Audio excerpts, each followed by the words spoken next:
जय हिंद फ्रेंड्स। समस्त बहुत बड़ खुशी खबर। मुख्यमंत्री श्रीयुक्त नवीन पट्टनायक आउ एक बड़ घोषणा कर जहाँकि हूँ 663 पदवी आईआरबी रे रिक्रुटमेंट करवा बोली। तो जो मानकर भी डिफेन्स किंबा पुलिस सर्विस रे जॉइन करने इच्छा से मैंने एवं प्रिपेयर हो जातु। आग को आपण बहुत बड़ सुजोग आसूँ। यही सुजोग को आपण मैंने हाथ छड़ा करूँ ना, कहीं आग को केबे आउ एपरी सुजोग आपको मिल कि नहीं किए जाने। तो यही सुजोगर पूरा भरपूर फायदा उठातु एवं फिजिकल एवं रिटिन पूरा जोरसोर प्रैक्टिस चलातु।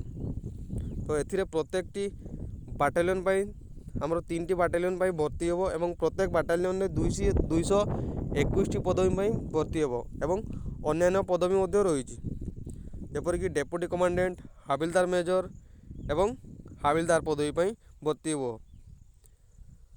तो डेरी करूँ ना। एवं आउ एक गुरुत्वपूर्ण कथा, आपण मैंने आपण 10th सर्टिफिकेट को डिस्ट्रिक्ट एम्प्लॉयमेंट ऑफिस रे रजिस्ट्रेशन कर दिंतु।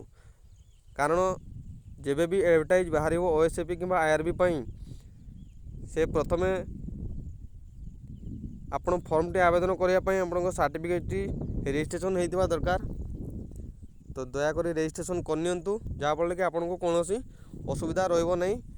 तार नोटिफिकेशन आसला मात्रे ही आप एप्लाय करें, नचेत आपण ए सुजोग को हाथ छड़ा करदे। तो भल भाव में फिजिकल एवं रिटिन को प्रैक्टिस करूँ।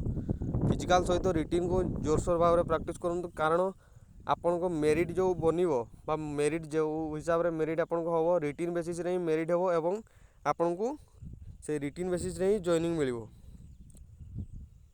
तो भल भाव में प्रैक्टिस करूँ। वीडियो भल लगे लाइक शेयर सब्सक्राइब करेंगे एवं सांग मान सहित शेयर करने। जय हिंद, जय भारत।